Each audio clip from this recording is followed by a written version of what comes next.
دعا۔ اللہ کے نبی صلی اللہ علیہ وسلم نے فرمایا کہ سب سے زیادہ بڑا دن اور سب سے زیادہ دعا کی قبولیت کا دن عرفات کا میدان ہے۔ تکبیر اور تلبیہ کا کثرت کے ساتھ اہتمام آپ کو عرفات کے میدان میں کرنا ہے، اور سب سے زیادہ دعا جو وہاں پر پڑھنی ہے وہ لا الہ الا اللہ وحدہ لا شریک لہ لہ الملک ولہ الحمد وہو علی کل شیء قدیر۔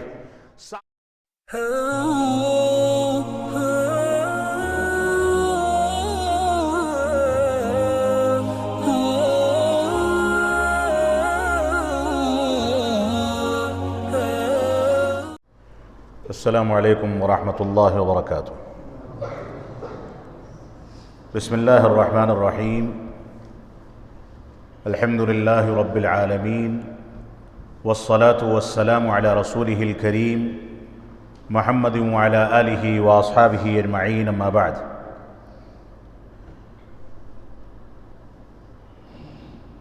قال اللہ تبارک وتعالی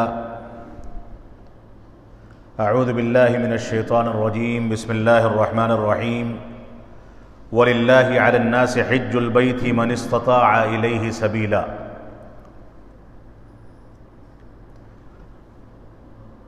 وقال النبي صلی اللہ علیہ وسلم العمرة إلى العمرة كفارة لما بينهما والحج المبرور ليس له جزاء إلا الجنة، رواہ البخاری۔ محترم حاضرین کرام، بزرگان دین، نوجوان ساتھیوں اور ہماری ماؤں اور بہنوں، جس مقدس سفر کے لیے اور اس کے احکام و مسائل کو سمجھنے کے لیے ہم یہاں پر بیٹھے ہیں، اس ناحیے سے یہ بیٹھنا اور یہ مجلس بھی ہمارے لیے ایک عبادت ہے۔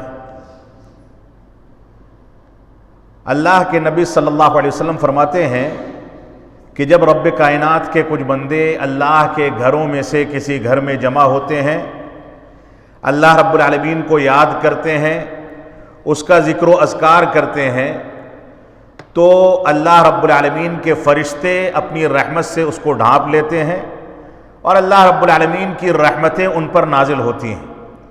ہم اللہ رب العالمین سے دعا کریں گے کہ رب کائنات ایسی ہی صفات کی متحمل اس مجلس کو انہی مجالس میں سے قبول فرمائے جن مجالس کی یہ فضیلتیں ذکر کی گئی ہیں۔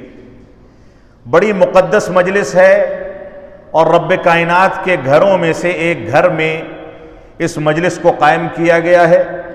ہندوستان کے ایک ایسے شہر میں ہم یہاں بیٹھے ہیں جہاں اسلام اور اسلامی عقائد اور اسلامی بنیادوں کے تصور پر ڈاکے ڈالے جاتے ہیں، قبر پرستی کو رواج دیا جاتا ہے، اللہ رب العالمین کے ساتھ اس کی ربوبیت میں، اس کی الوہیت میں، اس کے اسماء و صفات میں کھلم کھلا شرک کیا جاتا ہے۔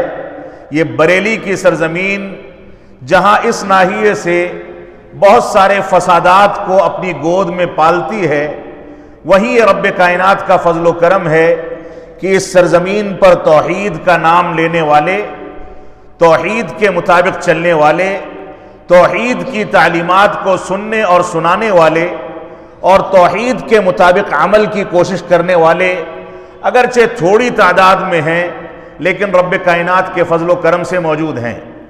اور یہ بات میں اس لیے ذکر کر رہا ہوں کہ ہندوستان سے یا بریلی اور اس کے آس پاس کی اس سرزمین سے ہمارے حجاج کا جو سفر مکہ مکرمہ کی جانب ہوگا، یہ سفر سفر توحید ہے۔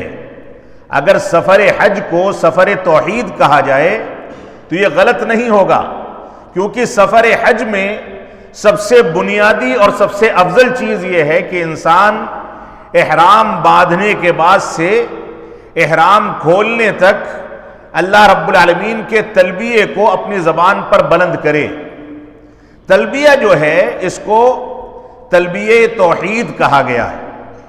یہ توحید کا تلبیہ، توحید کا نعرہ، توحید کے کلمات ہیں جن کو ایک انداز کا لباس پہن کر کے ایک ہی جانب بڑھتے ہوئے، ایک ہی انداز کی عبادات کو انجام دیتے ہوئے اور غریب اور فقیر کا، امیر اور غریب کا فرق ختم کر کے ہر انسان چاہے کہیں کا بادشاہ ہو، چاہے کہیں کا بڑا سیٹھ ہو، ہر انسان خانہ کعبہ اور مکہ مکرمہ کی اس سرزمین پر سڑکوں پر ایک عام انسان کے مانند انہی کلمات کو بلند کرتے ہوئے اللہ رب العالمین کو یاد کرتا ہوا نظر آتا ہے۔ یہ توحید کا سب سے بنیادی پیغام ہے۔ اگر مسلمان شرک و بدعات سے بھری اس سرزمین سے اٹھ کر کے توحید و سنت کے پیغام کو عام کرنے والی اس سرزمین پر جا کر کے صرف توحید کو سمجھ لے تو اس کے بعد دنیا کی ساری نعمتیں اس کے آگے ہیچ ہیں، کیونکہ توحید ایک مسلمان کا سب سے عظیم سرمایہ اور سب سے قیمتی سرمایہ ہے۔ اس وجہ سے ہمیں اس بات کو سمجھنا چاہیے کہ ہم کس ماحول میں زندگی گزار رہے ہیں اور اللہ رب العالمین نے ہم کو کیا موقع دیا ہے توحید کو سمجھنے کا، اتباع رسول کو سمجھنے کا۔ یہ حج بیت اللہ کا سب سے بنیادی پیغام ہے۔ حج بیت اللہ کے لیے معتمرین یا حجاج کرام جو یہاں سے وہاں کا سفر کرنے جا رہے ہیں یا مستقبل میں کریں گے، ان کے لیے چند ان کی اخلاقی ذمہ داریاں، حج و عمرے کے بعض فضائل اور اس کے بعد حج و عمرے کے احکام و مسائل، اس کے واجبات، اس کے ارکان اور دوسری چیزوں پر میں قدر تفصیل سے گفتگو کروں گا۔ اور تھوڑی دیر اس درس کو چلانے کے بعد جب ہم حج کے ایام کے احکام و مسائل کے لیے داخل ہوں گے تو آپ کے سامنے چند تصویریں رکھی گئی ہیں۔ ان تصویروں کو سامنے رکھ کر کے اگر آپ ان چیزوں کو سمجھنے کی کوشش کریں گے تو اللہ کی ذات سے امید ہے کہ سمجھنے میں آسانی ہوگی۔ پہلی چیز جس کا تذکرہ مجھ کو یہاں پر کرنا ہے وہ یہ ہے کہ ہم سب سے پہلے اپنی نیتوں کو درست کر لیں۔ حج بیت اللہ کے لیے جانے والے افراد، اس مجلس میں بیٹھنے والے افراد، میں بحیثیت مدرس کے یا مدرب کے آپ کے سامنے کچھ بولوں، کچھ بولنے کی حیثیت سے میری ذمہ داریاں، کچھ سننے کی حیثیت سے آپ کی ذمہ داریاں۔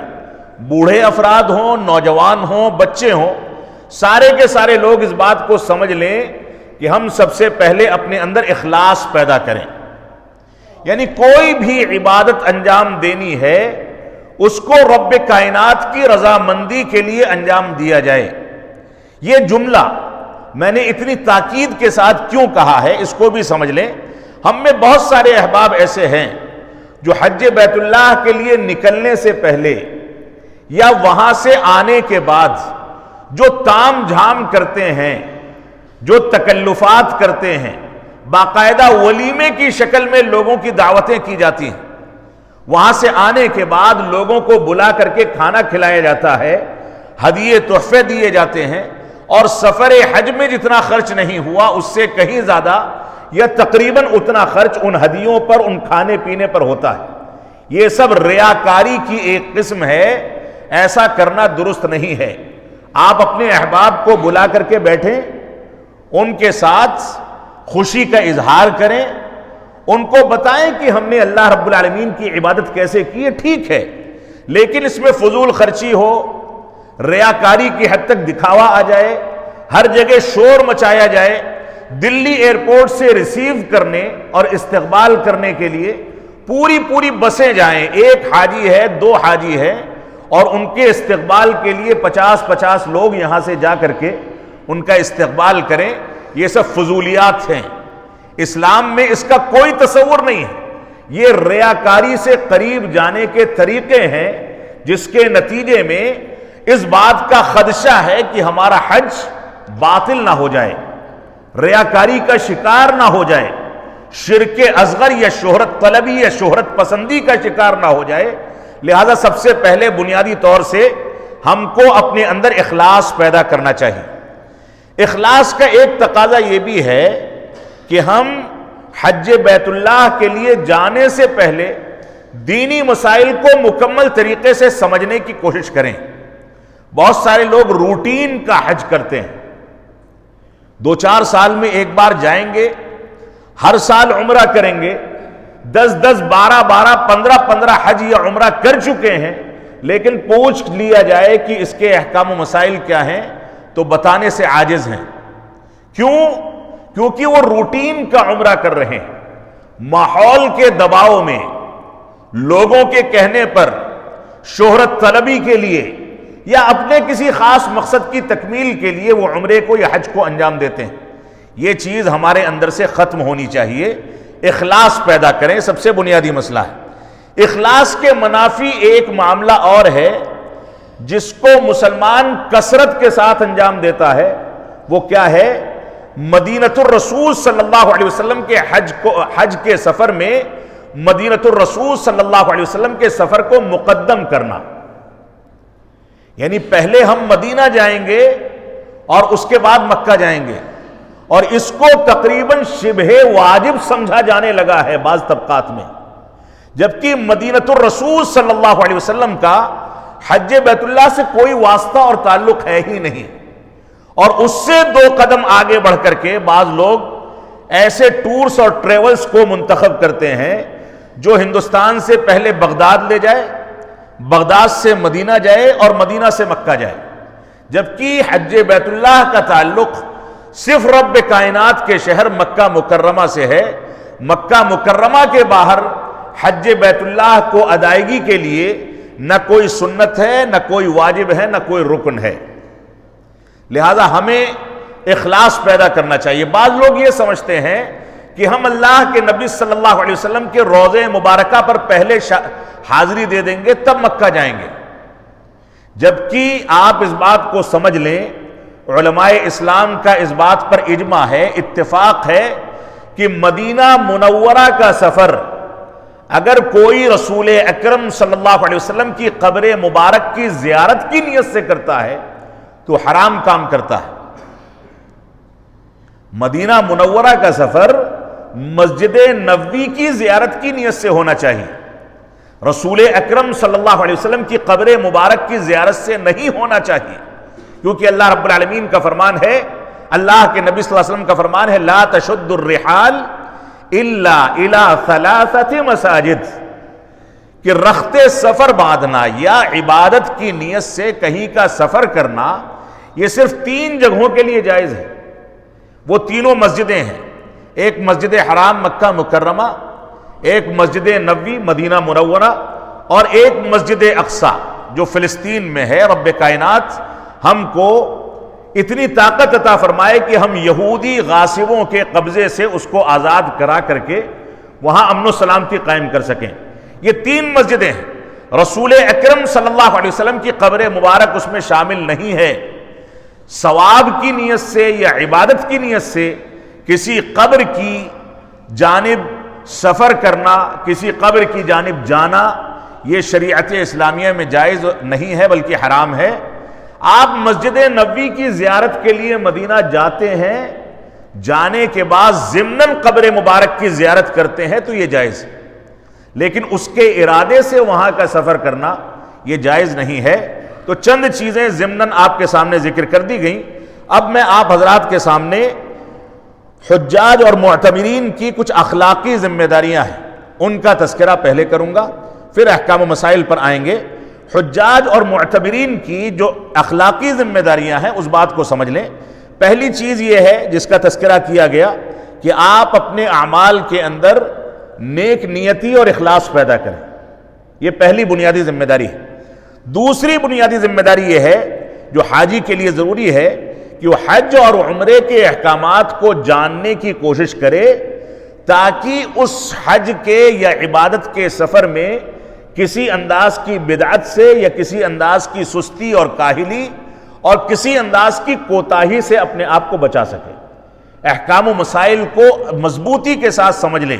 اللہ کے نبی صلی اللہ علیہ وسلم فرماتے تھے صحابہ کرام سے، خذوا عنی مناسککم، خذوا عنی مناسککم، مجھ سے حج و عمرے کے اور قربانی اور ان ساری کی ساری چیزوں کے مسائل کو سیکھ لو، لے لو۔ یعنی جب انسان سارا سرمایہ یا زندگی کا اکثر سرمایہ صرف کر کے ٹکٹ کا انتظام کرتا ہے، ہوٹل بک کرتا ہے، پیکج لیتا ہے اور لاکھوں روپے اس میں صرف کرتا ہے، سب سے زیادہ کمزور کہاں پڑتا ہے؟ احکام و مسائل کو سیکھنے کے معاملے میں۔ لہٰذا ہمیں سفر حج سے پہلے حج کے احکام و مسائل کو علماء سے جڑ کر کے سیکھ لینا چاہیے۔ یہ مجلس بھی انہی مجلسوں میں سے ایک ہے جہاں پر ہم اسی مقصد سے حاضر ہوئے ہیں۔ اللہ رب العالمین ہم کو سمجھنے کی توفیق عطا فرمائے۔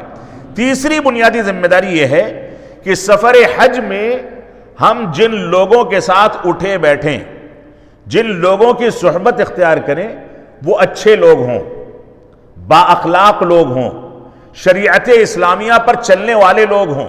ایسا نہ ہو کہ ان کے ساتھ بیٹھ رہے ہیں، تھوڑی تھوڑی دیر پر ان کو بیڑی سگریٹ جو کہ اسلام میں حرام ہے اس کی حاجت ہوتی ہے، تھوڑی تھوڑی دیر پر چغل خوری شروع ہو جاتی ہے کہ فلاں نے ایسا کر دیا، فلاں نے ایسا کر دیا، فلاں نے ہمارے بارے میں ایسا کہا ایسا کہا۔ تھوڑی تھوڑی دیر پر وہ نماز میں سستی اور کاہلی کرتے ہیں، جھوٹ بولتے ہیں، ایک دوسرے پر اتہام لگاتے ہیں، گالی گلوچ کرتے ہیں۔ اس طرح کے لوگوں سے دوری اختیار کی جائے اور نیک اور صالح اور اسلامی تعلیمات پر چلنے والے افراد تلاش کر لیے جائیں، ان کے ساتھ پورا سفر گزارا جائے تاکہ ہم ہر قسم کے گناہ سے اور بری صحبت سے اپنے آپ کو محفوظ رکھ سکیں۔ چوتھی ذمہ داری حجاج کی یہ ہے کہ ذکر و اذکار اور اسی طریقے سے دعاؤں اور اچھی باتوں میں اپنے آپ کو مشغول رکھیں۔ جب چلیں پھریں، حرم جانے لگیں، ہوٹل آنے لگیں، کھانے پینے کے لیے کہیں جائیں، لوگوں کے ساتھ نکلیں آئیں جائیں، اپنی زبان پر کچھ ذکر و اذکار جاری رکھیں۔ احرام کی حالت میں ہے تو لبیک اللہم لبیک لبیک لا شریک لک لبیک ان الحمد والنعمت لک والملک لا شریک لک، یہ تلبیہ پکارتے رہیں۔ احرام کی حالت میں نہیں ہے تو سبحان اللہ و بحمدہ سبحان اللہ العظیم یا لا الہ الا اللہ وحدہ لا شریک لہ لہ الملک و لہ الحمد وہو علی کل شیء قدیر استغفر اللہ۔ اس انداز کے اذکار کو بار بار دہراتے رہیں تاکہ ان کا وقت رب کائنات کے ذکر و اذکار اور اس کو یاد کرنے میں زیادہ صرف ہو سکے، ادھر ادھر کی باتوں میں ٹائم ضائع نہ ہو۔ پانچویں اخلاقی ذمہ داری حجاج کی یہ ہے کہ دوسروں کو تکلیف دینے سے اپنے آپ کو بچائیں۔ ہوتا کیا ہے کہ حرم میں داخل ہو رہے ہیں، دیکھ رہے ہیں کوئی بھیڑ ہے، کوئی خاتون ہے، کوئی بچہ ہے، اگر ہم اس سے آگے نکل جائیں گے تو ہمیں صحن میں آگے جگہ مل جائے گی۔ ٹھیک ہے آپ آگے نکلیں لیکن ادب کے دائرے میں رہتے ہوئے نکلیں۔ ایسا نہ ہو کہ اس کو کوہنی ماری، اس کو پکڑ کے پیچھے کھینچا، اس کو ڈھکیل دیا، ایسا بہت ہوتا ہے۔ کسی کو تکلیف دے کر کے آپ اپنے فریضے کو انجام نہ دیں، بلکہ ایک دوسرے کا ادب احترام کریں، ایک دوسرے کو تکلیف دینے سے اپنے آپ کو بچیں۔ یہ تکلیف چاہے قولی ہو چاہے فعلی ہو، یعنی زبان کے ذریعے کچھ بول کر کے تکلیف دینے سے بھی بچیں، یا اپنے اعضاء و جوارح پیر ہاتھ کے ذریعے یا اپنی طاقت کے ذریعے کسی کو تکلیف دینے سے بچیں۔ دونوں طرح کی تکلیفوں میں آپ اپنے آپ کو دور رکھیں تاکہ کسی کو آپ کی ذات سے تکلیف نہ پہنچے۔ رب کائنات کی رضامندی کے لیے جب آپ ایسا کریں گے تو انشاءاللہ اس کا بھی اجر آپ کو ملنے والا ہے۔ اگلا مسئلہ ہے حج و عمرے کی فضیلت کا۔ ایک روایت میں نے آپ کے سامنے ذکر کی، اس میں اللہ کے نبی صلی اللہ علیہ وسلم فرماتے ہیں کہ العمرۃ الی العمرۃ کفارۃ لما بینہما، ایک عمرہ دوسرے عمرے سے کے درمیان کے تمام گناہوں کو معاف کر دیتا ہے۔ ایک عمرہ آپ نے کیا، اب آپ کو دوسرا عمرہ کرنا ہے تو ان دونوں عمروں کے درمیان کی جو مدت ہے اس کے درمیان کے گناہ معاف کر دیے جاتے ہیں، صغیرہ گناہوں کو معاف کر دیا جاتا ہے۔ اور اس کے بعد فرمایا والحج المبرور لیس لہ جزاء الا الجنہ، اور حج مبرور کی کوئی جزا اور کوئی بدلہ نہیں ہے سوائے جنت کے۔ حج مبرور کس کو کہا جاتا ہے؟ حج مبرور کہتے ہیں اس حج کو جس میں انسان قرآن و سنت کے مطابق پورے حج کو انجام دے، کسی قسم کے فسق و فجور کو انجام دینے سے اپنے آپ کو بچا لے، کسی کو تکلیف دینے سے اپنے آپ کو بچا لے، اور پورے مکمل عبادت کو، پورے حج کو امن و سلامتی اور قرآن و سنت اور صحابہ کرام کے فہم کے مطابق انجام دے دے، اسی کو حج مبرور کہا جاتا ہے۔ تو حج مبرور جو قرآن و سنت کی روشنی میں کیا جائے، فضول قسم کی گفتگو سے، کسی کو تکلیف دینے سے، جھوٹ بولنے سے، منکرات سے اپنے آپ کو بچا لیا جائے، تو ایسی صورت میں اس کو حج مبرور کہا گیا ہے۔ اور اس سے حج مبرور کے بارے میں فرمایا لیس لہ جزاء الا الجنہ، اس کا بدلہ جنت کے سوا کچھ نہیں۔ بعض روایات میں ہے کہ انسان جا کر کے حج مبرور کو انجام دیتا ہے تو جب اپنے گھر کو لوٹتا ہے تو گناہوں سے ویسے ہی پاک و صاف ہو جاتا ہے جیسے پیدا ہونے والا بچہ اپنے ماں کی پیٹ سے پیدا ہونے کے بعد معصوم ہوتا ہے، گناہوں سے بالکل پاک و صاف ہوتا ہے۔ اس طریقے سے انسان وہاں سے آنے کے بعد پاک و صاف زندگی اختیار کر لیتا ہے۔ اسی طریقے سے ابو ہریرہ رضی اللہ تعالیٰ عنہ فرماتے ہیں کہ میں نے اللہ کے نبی صلی اللہ علیہ وسلم سے ارشاد فرماتے ہوئے سنا، من حج للہ فلم یرفث ولم یفسق، جس نے اللہ رب العالمین کے لیے حج کو انجام دیا اور کسی انداز کی بد کلامی نہیں کی اور نہ حج کے دوران کسی انداز کا فسق و فجور یا گناہ کا کام کیا، رجع کیوم ولدتہ امہ، تو وہاں سے جب لوٹے گا تو گویا ایسا ہوگا جیسے اسی دن اس کی ماں نے اس کو جنم دیا ہے، بالکل پاک و صاف۔ اور عائشہ صدیقہ رضی اللہ تعالیٰ فرماتی ہیں کہ میں نے کہا یا رسول اللہ، اے اللہ کے نبی صلی اللہ علیہ وسلم، هل علی النساء من جہاد، کہ کیا خواتین پر بھی جہاد ہے کہ وہ نکلیں ہتھیار لے کر کے میدان جنگ میں اگر اس کے شرائط موجود ہوں؟ تو آپ نے فرمایا قال نعم، آپ نے فرمایا کہ ہاں، خواتین پر بھی جہاد ہے، علیہن جہاد لا قتال فیہا، لا قتال فیہ، ان کے اوپر جہاد ہے لیکن ایسا جہاد ہے جس میں جنگ نہیں ہوتی، قتال نہیں ہوتا۔ الحج والعمرہ، وہ کیا ہے؟ حج و عمرہ، حج انجام دیا جائے یا عمرہ کیا جائے، یہ خواتین کے لیے زیادہ افضل چیز ہے کہ وہ حج کو انجام دیں یا عمرے کی ادائیگی کریں۔ ان کو اسی عبادت کی ادائیگی سے جہاں عبادت کا ثواب ملے گا وہیں اللہ رب العالمین کے راستے میں جہاد کرنے کا بھی ثواب ملے گا۔ مردوں کے بالمقابل خواتین کے لیے عمرے کی ادائیگی مشکل ہوتی ہے، مردوں کے بالمقابل خواتین کے لیے حج کی ادائیگی مشکل ہوتی ہے کیونکہ ان کی جسمانی ساکھ ان کے مقابلے میں کمزور ہے، ان کے اوپر بچوں کو پالنے یا بچوں کو سنبھالنے کی ذمہ داریاں مردوں کے مقابلے میں زیادہ ہیں، لہذا ان تکلیفوں کو، ان کمزوریوں کو برداشت کرنے کے باوجود اگر کوئی خاتون حج و عمرے کا اہتمام کرتی ہے تو اس کو جہاد کا بھی ثواب ملے گا۔ یہ اسلام نے اس کے لیے ایک خاص موقع دیا ہے، لہذا خواتین کو اس چیز سے بھرپور فائدہ اٹھانا چاہیے۔ اب یہاں سے ہم حج کے احکام و مسائل میں کسی حد تک داخل ہوں گے۔ حج بنیادی طور پر ہر اس مسلمان پر واجب ہے جو عاقل ہو، یعنی جس کے پاس عقل و شعور ہے، سمجھ سکتا ہے، پاگل نہیں، آزاد ہے، عاقل ہے اور صاحب استطاعت ہے۔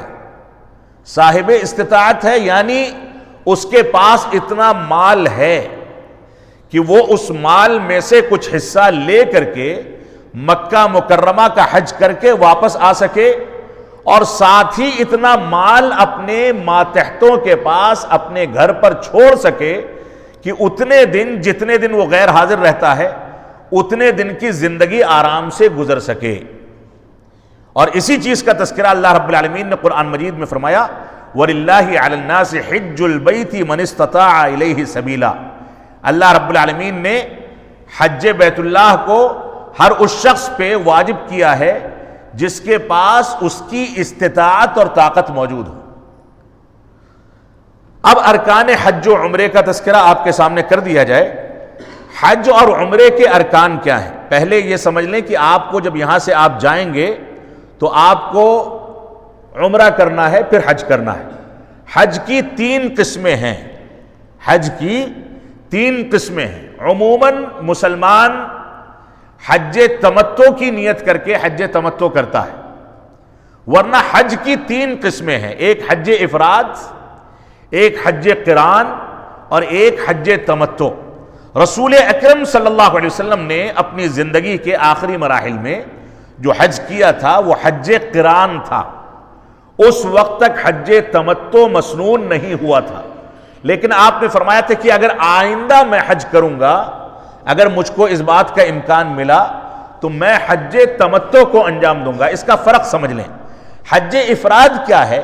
حج افراد میں قربانی نہیں ہوتی، جانور ذبح نہیں کیا جاتا. انسان جاتا ہے احرام باندھ کر کے، عمرہ کرتا ہے، حج کرتا ہے ایک ہی احرام میں، اور اس کے بعد بغیر قربانی کے وہ واپس ہو جاتا ہے، احرام کھول دیتا ہے.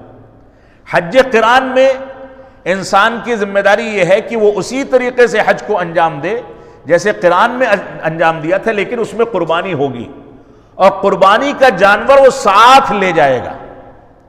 اب ساتھ لے جانے سے مطلب آج کے دور میں یہ ہے کہ کم از کم اس کی قیمت اس کے پاس ہو، وہ قیمت لے کر کے مکہ مکرمہ میں جائے اور وہاں کے سسٹم کے مطابق کوپن لے لے، وہاں کے بینک کو وہ کوپن لے کر کے پیسے کی ادائیگی کر دے اور اس کے ذریعے سے اس کی قربانی ہو جائے. اور حج تمتع میں بھی یہی صورت ہوتی ہے، لیکن حج تمتع میں انسان جا کر کے عمرہ کرتا ہے، عمرہ کر کے حلال ہو جاتا ہے، مکہ میں رہتا ہے 2-4-10 دن جتنا اس کو موقع ہے، پھر جہاں پر وہ مقیم ہے وہیں سے دوبارہ سے وہ احرام باندھ کر کے نیت کر کے حج کی ادائیگی کے لیے آگے بڑھتا ہے. یہ 3 قسمیں ہیں حج کی. ہم جو ہے یہاں پر حج تمتع کو سامنے رکھ کر کے آپ کے سامنے احکام و مسائل ذکر کریں گے. تو حج کے اور عمرے کے ارکان کیا ہیں اس بات کو سمجھ لیں. سب سے پہلی چیز یہ ہے کہ عمرے کے 3 ارکان ہیں. جب آپ حج تمتع کی نیت سے یہاں سے جائیں گے تو آپ کی ذمہ داری کیا ہے؟ آپ کی ذمہ داری یہ ہے کہ آپ احرام کا کپڑا ساتھ میں لے لیں، اس کو دلی کے ایئرپورٹ پر یا جس ایئرپورٹ سے آپ کی روانگی ہے، دلی سے ہو یا لکھنؤ سے ہو، وہاں ایئرپورٹ پر آپ غسل کر کے احرام کا کپڑا پہن لیں. اگر آپ کی فلائٹ جدہ کی ہے یا آپ کہیں دوسرے مقام سے احرام کا کپڑا پہن لیں، کوئی مذائقے کی بات نہیں. اگر جدہ کی فلائٹ ہوگی تو فلائٹ جب یہاں سے اڑے گی تو جدہ اترنے سے تقریباً آدھا گھنٹہ پہلے وہ میقات کے اوپر سے گزرے گی. جب میقات کے اوپر سے فلائٹ گزرے گی تو اس میں اناؤنس کیا جائے گا، اعلان کیا جائے گا کہ ہم اتنی دیر کے بعد میقات کے اوپر سے گزرنے والے ہیں. اب خواتین اپنا ڈھیلا ڈھالا کپڑا جو ان کا احرام ہے وہ پہن لیں، نقاب لگائیں، چہرہ بھی ڈھکیں گی، ڈھک سکتی ہیں احرام کی حالت میں اگر بے پردگی کا خدشہ ہے، اور اگر بے پردگی کا خدشہ نہیں ہے تو وہ چہرہ کھول بھی سکتی ہیں. لیکن ڈھک لینا آج کے دور میں زیادہ بہتر ہے، کیونکہ بے پردگی کا امکان زیادہ ہے، بھیڑ بھاڑ زیادہ ہے، لہذا عورتیں اپنے چہرے کو ڈھک کر کے رکھیں. وہ ڈھیلا ڈھالا جو بھی لباس انہوں نے پہنا ہے زیادہ رنگین نہ ہو، زیادہ بھڑکیلا کام کیا گیا نہ ہو، سادہ لباس پہن لیں، کسی بھی رنگ کا ہو، ڈھیلا ڈھالا ہو.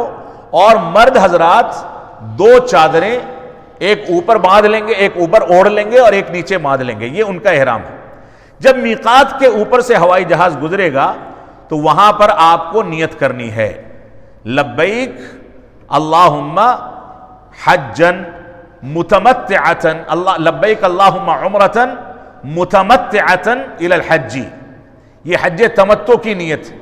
یا اگر آپ ان الفاظ میں نہیں کر سکتے تو آپ عمرے کی نیت کریں، اپنے دل میں ارادہ رکھیں اور اس کے بعد وہ نیت آپ کے لیے کافی ہوگی. تو یہ عمرے یا حج کی نیت ہے. جب آپ فلائٹ میں اوپر سے گزریں گے تو اس طریقے سے احرام کی نیت کر لیں گے.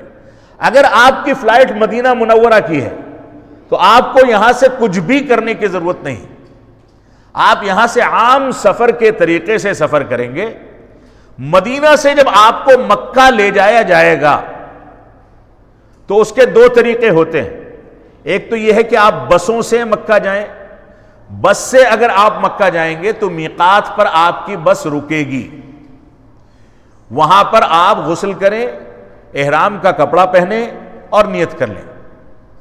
لیکن اگر آپ ٹرین سے سفر کریں گے، جو جدید وسائل وہاں پر مہیا کر دیے گئے ہیں، تو ٹرین چلنے کے بعد تھوڑی دیر کے بعد میقات کے پاس سے گزرے گی. آپ کو اس میں نیت کرنی. یہ دو طریقے ہوتے ہیں وہاں سے وہاں پہنچنے کے. تو عمرے کے ارکان کیا ہیں؟ سب سے پہلا رکن ہے احرام باندھنا. احرام باندھنے میں دو چیزیں ہیں.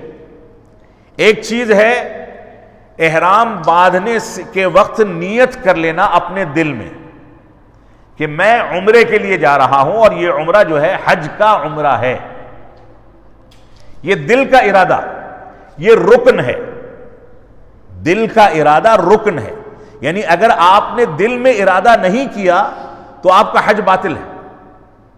آپ کو دوبارہ سے میقات پر آ کر کے دل کا ارادہ کرنا ہوگا.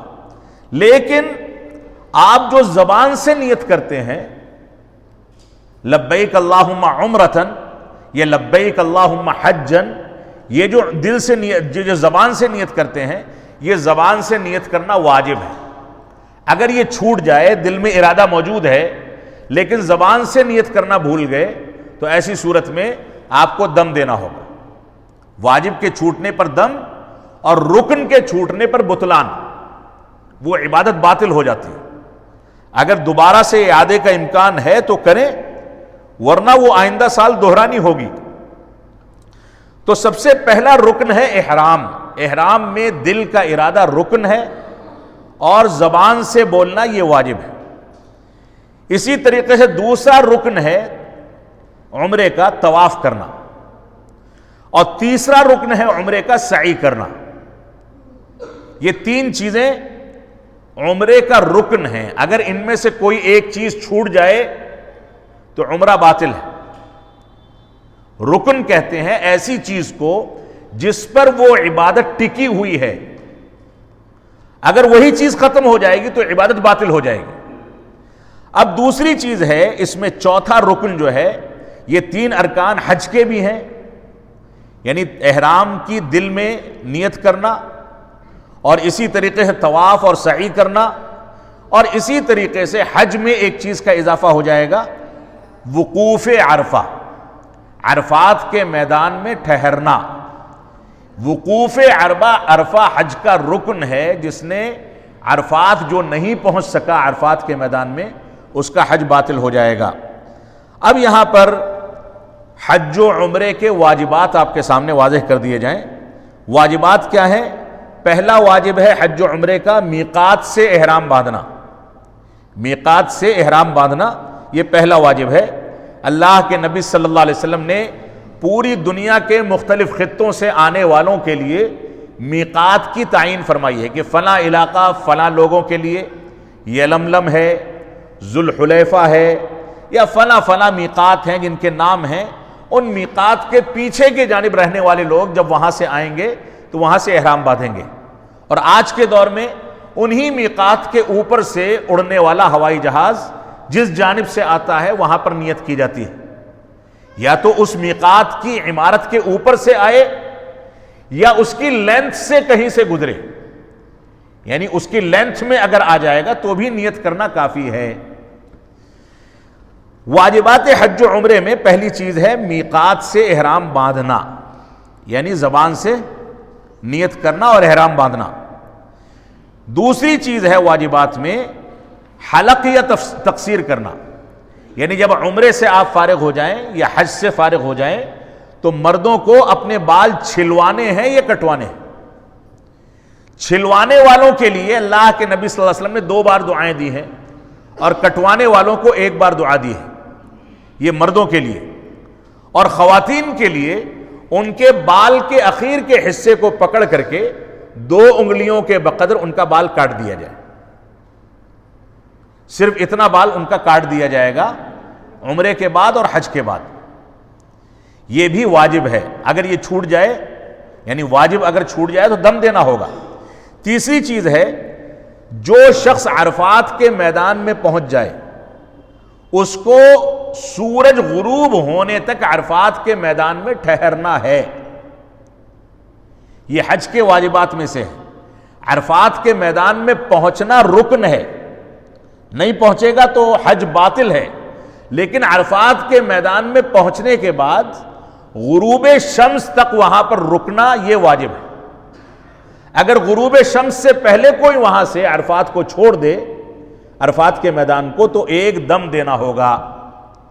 دیکھیے بڑے باریک مسائل ہیں، پہنچنے کا حکم کچھ ہے اور ٹھہرنے کا حکم کچھ اور ہے۔ اسی طریقے سے چوتھا جو حج و عمرے کا واجب ہے، حج کا واجب ہے، چوتھا واجب ہے مزدلفہ میں رات گزارنا۔ مزدلفہ میں جب ہم عرفات کے میدان سے نکلنے لگیں گے تو مزدلفہ راستے میں پڑے گا، وہاں رات گزارنا۔ رات کا اکثر حصہ مزدلفہ میں گزرنا چاہیے۔ اگر خواتین کچھ ہیں یا بچے ہیں یا بیمار لوگ ہیں یا بوڑھے ہیں کہ صبح جب ریلا نکلے گا فجر کے بعد تو بھیڑ میں ان کو مینا پہنچنا مشکل ہوگا، تو ان کو آدھی رات کے بعد مزدلفہ سے مینا جانے کی اجازت ہے، یعنی اکثر رات وہ مزدلفہ میں گزار لیں۔ تو مزدلفہ کی رات جو ہے یہ واجب ہے، اگر کوئی نہیں گزار سکے تو اس کے اوپر دم واجب ہوگا۔ پانچواں واجب یہ ہے جو حج بیت اللہ کا، یوم النحر کو یعنی 10 ذی الحجہ کو جمرے عقبہ کو کنکری مارنا، بڑے جمرے کو کنکری مارنا، جس کو ہم شیطان کہتے ہیں اپنی اصطلاح میں، بڑے شیطان کو کنکری مارنا۔ بڑا شیطان کون سا ہے؟ جب مینا کی جانب سے ہم مکہ کی طرف بڑھیں گے تو اخیر والا، پہلا چھوڑ دیں، دوسرا چھوڑ دیں، تیسرے کو، عملی تطبیق میں ابھی بتاؤں گا۔ تو یوم النحر کو جمرے عقبہ کو کنکری مارنا، چاہے ظہر کی نماز سے پہلے ماریں یا ظہر کی نماز کے بعد، فجر کے بعد سے لے کر کے جب چاہے مار سکتے ہیں، کوئی مذائقہ نہیں۔ چھٹا واجب ہے ایام تشریق جو ہیں، یعنی 11، 12 اور 13 تاریخیں، اگر کوئی 13 تک رکتا ہے، یہ 3 دن ایام تشریق کہلاتے ہیں۔ ایام تشریق میں راتیں جو ہیں ان کا اکثر حصہ مینا میں گزارنا ہے، راتوں کا اکثر حصہ مینا میں گزارنا ہے۔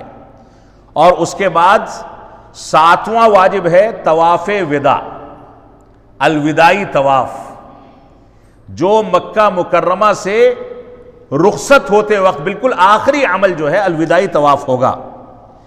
اب چند چیزیں میں آپ کے سامنے احکام کے طور پر بیان کر دوں، پھر میں حج کی 8 تاریخ سے لے کر کے 12 تاریخ تک کی ترتیب جو ہے عملی تطبیق میں آپ کو سمجھا دوں گا۔ احرام میں چند چیزیں ایسی ہیں جن سے روکا گیا ہے۔ عام ایام میں وہ چیزیں جائز ہیں، لیکن احرام کی حالت میں وہ چیزیں ناجائز ہیں۔ احرام میں جو چیزیں منع کی گئی ہیں ان میں ایک چیز ہے بال کٹوانا یا بال چھلوانا۔ احرام کی حالت میں مردوں کے لیے بھی عورتوں کے لیے بھی بال کٹوانا یا چھلوانا جائز نہیں ہے، یہ سورہ بقرہ میں اس کا تذکرہ موجود ہے۔ دوسری چیز ناخون کٹوانا یا کسی کا ناخون کاٹنا، یہ دونوں کا دونوں جائز نہیں ہے، صحیح مسلم میں اس کا تذکرہ موجود ہے۔ تیسری چیز احرام کی حالت میں خوشبو لگانا، یہ جائز نہیں ہے، صحیح بخاری اور صحیح مسلم کی روایت میں اس کا تذکرہ موجود ہے۔ مردوں کے لیے سر کو ڈھانکنا احرام کی حالت میں جائز نہیں۔ جو لوگ بڑی ٹوپی کا جھگڑا کرتے ہیں کہ نماز ٹوپی میں ہوگی کہ بغیر ٹوپی کی ہوگی، سب سے عظیم عبادت کو انجام دیتے ہوئے تو انسان کا سر کھلا ہوتا ہے، تو یہ جھگڑے ہم کو ختم کر دینے چاہیے۔ تو مردوں کے لیے سر کا ڈھانکنا احرام کی حالت میں جائز ہی نہیں، لہذا وہ سر کو کھلا رکھے گا، یہ صحیح بخاری اور صحیح مسلم کی روایت ہے۔ اسی طریقے سے مردوں کے لیے سلے ہوئے کپڑے پہننا جائز نہیں ہے۔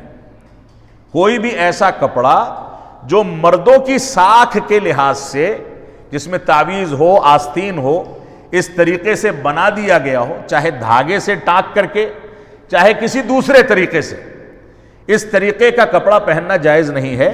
تو مردوں کے لیے سلے ہوئے کپڑے پہننا جائز نہیں ہے، صحیح بخاری اور صحیح مسلم کی حدیث ہے۔ اسی طریقے سے چھٹی چیز جس کی ذمہ داری ہم پر واجب ہوتی ہے، خشکی کے جانوروں کا شکار کرنا۔ خشکی کے جانور جیسے پرندے ہیں یا زمین پر چلنے والے جانور ہیں، ان کا شکار کرنا جائز نہیں ہے، اگرچہ احرام کی حالت میں پانی کے جانور کا شکار کرنا جائز ہے، یعنی سمندر کے راستے سے کوئی اگر حج کرنے جا رہا ہے اور میقات سے آگے بڑھ گیا تو وہ شکار کر سکتا ہے سمندری جانور کا، لیکن اترنے کے بعد خشکی کے جانوروں کا شکار کرنا جائز نہیں ہے۔ اسی طریقے سے ایک چیز ہے، 7ویں چیز، کہ احرام کی حالت میں صحیح مسلم کی حدیث کے مطابق نکاح کرنا یا نکاح کروانا، یہ دونوں جائز نہیں ہے۔ اور آخری چیز جو احرام کی حالت میں منع ہے وہ ہم بستری، جماع اور مباشرت کرنا، بیوی کے ساتھ ہم بستری کرنا یہ بھی جائز نہیں ہے۔ اب یہاں پر ہم 8 ذی الحجہ سے حج کی ابتدا کریں گے۔ اس کے پہلے کے احکامات میں ہم نے آپ کے سامنے عمرے کا مسئلہ تذکرہ کر دیا ہے، جس کو میں اختصار کے ساتھ تصویروں کے ساتھ آپ کے سامنے ذکر کر دوں گا، اس کو آپ سامنے رکھیں اور سامنے رکھ کر کے اس کے مطابق عملی تدبیر دینے کی کوشش کریں۔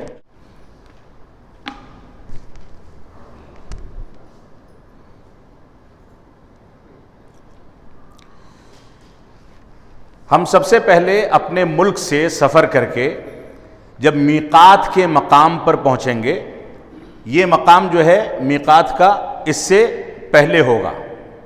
میقات کا مقام ہم یہاں پر مکہ مکرمہ میں پہنچنے کے بعد کے احکامات کو تصویر سے سمجھیں گے۔ اس سے پہلے میقات پڑے گا، ہوائی جہاز میں پڑے یا مدینہ سے مکہ کے سفر میں پڑے، دونوں صورتوں میں میقات ہم سے گزرے گا۔ میقات پر ہم کو نیت کرنی ہے۔ حج تمتع ہم کر رہے ہیں تو صرف عمرے کی نیت کر لیں، دل میں ارادہ ہو کہ ہم حج بھی کریں گے تو کافی ہے۔ لبیک اللہم عمرتن، اے اللہ رب العالمین ہم حاضر ہیں عمرہ کرنے کے لیے، زبان سے نیت آپ کریں گے اور دل میں ارادہ موجود ہوگا۔ آپ میقات سے جو کپڑا احرام کا مردوں نے پہنا ہے، 2 چادریں، 2 چادریں کیسے؟ ایک چادر تہبند کی شکل میں آپ باندھ لیں، ایک چادر اوپر سے اوڑھ لیں، یہ طریقہ ہوگا۔ ایک چادر اوپر سے اوڑھ لیں، ایک تہبند کی شکل میں باندھ لیں۔ احرام کے اندر کوئی بھی کپڑا آپ کو نہیں پہننا ہے، کوئی بھی کپڑا احرام کے اندر نہیں پہننا ہے۔ احرام کو تہبند کی شکل میں جو باندھتے ہیں، اگر اس میں آپ کو دشواری ہے تو اوپر سے بیلٹ باندھ سکتے ہیں یا بیلٹ بیگ وغیرہ لگا سکتے ہیں تاکہ احرام ٹکا رہے، سنبھلا رہے، اس میں کوئی حرج کی بات نہیں ہے۔ اب ہم میقات سے احرام باندھ کر کے حج تمتع کے عمرے کے لیے مکہ مکرمہ پہنچیں گے۔ مکہ مکرمہ میں سب سے پہلے ہمارا طواف شروع ہوگا۔ آداب کیا ہیں؟ آپ اپنے ہوٹل میں جائیں، سامان رکھیں، باوضو ہو کر کے مسجد حرام کی جانب بڑھیں۔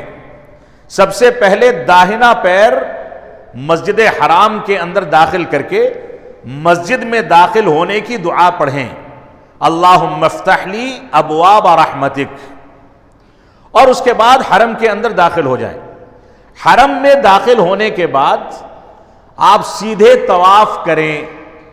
تحیت المسجد جو دوسری مسجدوں میں ادا کی جاتی ہے، وہاں پر اس کو ادا کرنے کی ضرورت نہیں ہے، بلکہ وہاں پر طواف کیا جائے گا۔ اب ہم سب سے پہلے خانہ کعبہ میں جب مسجد حرام میں داخل ہوں گے تو سب سے پہلے خانہ کعبہ کی جانب جا کر کے طواف کریں گے۔ ہم حرم میں پہنچے اور یہ خانہ کعبہ کی ایک ڈمی رکھی ہے، آپ اس کو بھی سمجھ لیں۔ یہاں پر اس کارنر پر آپ کے سامنے حجر اسود بنا ہوا ہے، اس کارنر پر حجر اسود بنا ہوا ہے۔ حجر اسود سے آپ کو طواف کی ابتدا کرنی ہے۔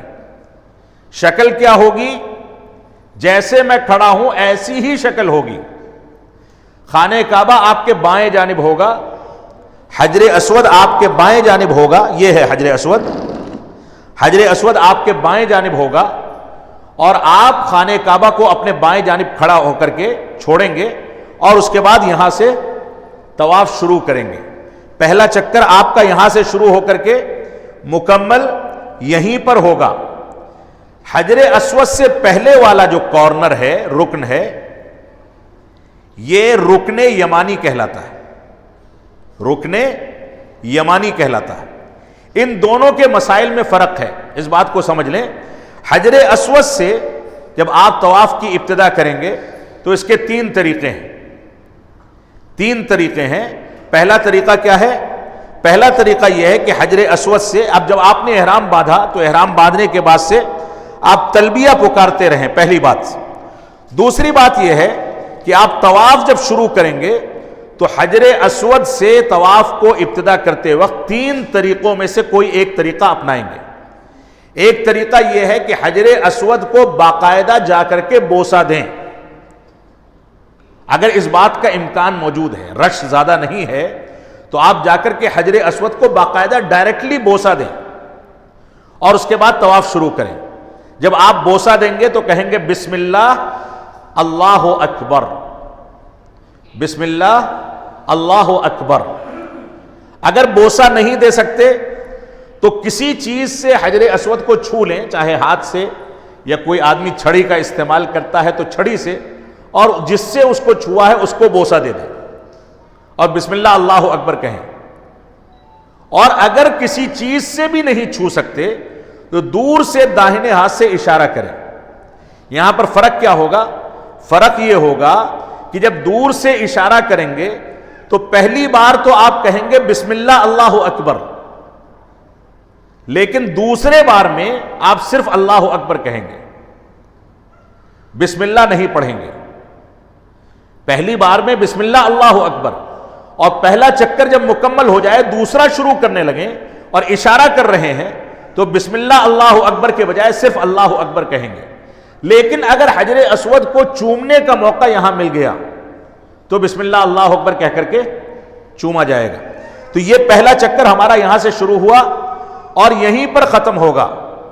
لیکن حجر اسود سے پہلے جو رکن ہے، جس کو رکن یمانی کہا جاتا ہے، جو ملک یمن کی جانب ہے، اس رکن کے بارے میں صرف اتنا مسنون ہے کہ اگر ممکن ہو اس کو ہاتھ لگانا تو آپ صرف ہاتھ لگا دیں، صرف ہاتھ لگا دیں، نہ اس کو چومنا ہے، نہ ہاتھ لگا کر کے ہاتھ کو چومنا ہے، صرف ہاتھ کا لمس یہاں پر مسنون ہے اگر ممکن ہو، اس کے علاوہ کچھ نہیں۔ اور اس کے بعد آگے بڑھ جائیں۔ طواف کے 7 چکر آپ کے ہوں گے، طواف کے 7 چکر ہوں گے۔